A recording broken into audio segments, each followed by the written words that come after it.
ಬೈರ್ಕೂರು ಹೋಬಳಿ ರಾಜೇಂದ್ರಹಳ್ಳಿ ಪಂಚಾಯತಿಯ ನಾಗನಪಲ್ಲಿ ಗ್ರಾಮದಲ್ಲಿ ಇವತ್ತು ನಾನು ಮತ್ತು ನಮ್ಮ ತಂಡ ನಮ್ಮೆಲ್ಲ ಮುಖಂಡರು ಸೇರಿ ಇವತ್ತು ಆಯುಷ್ಮಾನ್ ಒಂದು ಆರೋಗ್ಯ ಕೇಂದ್ರ ಒಂದು ಗುದ್ದಲಿ ಪೂಜೆಗೆ ಏನ್ ಬಂದಿದ್ದೀವಿ. ಇವತ್ತು ದೇಶ ಕಂಡ ನಮ್ಮ ಹೆಮ್ಮೆಯ ಪ್ರಧಾನಿ ಮತ್ತು ರಾಜ್ಯ ಸರ್ಕಾರದ ಅನುದಾನದಲ್ಲಿ ಸುಮಾರು 75 ಲಕ್ಷ ಅನುದಾನದಲ್ಲಿ ಇವತ್ತು ಕೆಳಗಡೆ ಹಾಸ್ಪಿಟ್ಲು ಮೇಲೆ ಡಾಕ್ಟರ್ ಅಂದ್ರೆ ಮೇಲೆ ಉಳ್ಕೊಳ್ಳಕ್ ಡಾಕ್ಟರ್ 24 ಗಂಟೆ ಆರೋಗ್ಯ ಕೇಂದ್ರ ತೆರೀಬೇಕಂತ ಒಂದು ಅವಧಿಯಲ್ಲಿ ಇವತ್ತು ಸಾಕಷ್ಟು ಜನ ಹಳ್ಳಿಗಾಡು ಪ್ರದೇಶದಲ್ಲಿ ಏನಾಗಿದೆ ಅಂದ್ರೆ BP ಬರ್ಲಿ ಶುಗರ್ ಬರ್ಲಿ ಒಬ್ಬ ಹಾಸ್ಪಿಟ್ಲಿಗೆ ಹೋಗಕ್ ಆಗ್ತಾ ಇಲ್ಲ ಅವರು. ಯಾಕಂದ್ರೆ ಇವತ್ತು ಹೇಗೆ ನಮ್ಮ ಈಗ ಸಾಕಷ್ಟು ಜನಕ್ಕೆ ಹೃದಯಾಘಾತ ಜಾಸ್ತಿ ಆಗ್ತದೆ. ಈ ಹಳ್ಳಿಗಾಡು ಪ್ರದೇಶ ಏನಂತವ್ರೆ ಈ ಕಡೆ ಏನಾದ್ರು ಹೃದಯ ಬಂದ್ರೆ ಇದಾಗ ಗ್ಯಾಸ್ಟ್ರಿಕ್ ಅయింది ಅಂತ ಹೇಳ್ತಾರೆ. ಈ ಮಟ್ಟದಲ್ಲಿ ಎಲ್ಲ ನೆಗ್ಲೆಕ್ಟ್ ಆಗಿ ತುಂಬಾ ಜನ ಜೀವ ಕಳ್ಕೊಂತ ಇದಾರೆ.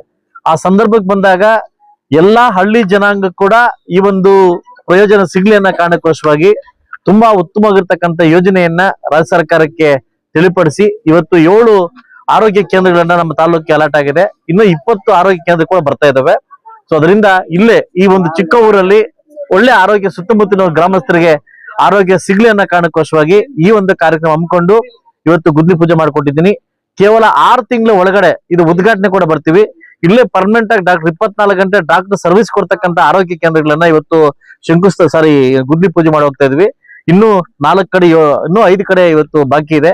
ಸೊ ಅದರಿಂದ ಮುಂದಿನ ದಿವಸಗಳಲ್ಲಿ ಇನ್ನೂ ಸಾಕಷ್ಟು ಆರೋಗ್ಯ ಅಂತಂದು ಸುಭದ್ರವಾಗಿರ್ತಕ್ಕಂಥ ಒಂದು ಏನು ವ್ಯವಸ್ಥೆಗೆ ಕಾರಣ ಆಗ್ಲಿಕ್ಕೆ ಒಂದು ವ್ಯವಸ್ಥೆ ಆಗ್ತದೆ. ಎಲ್ರಿಗೂ ಒಳ್ಳೇದಾಗ್ಲಿ.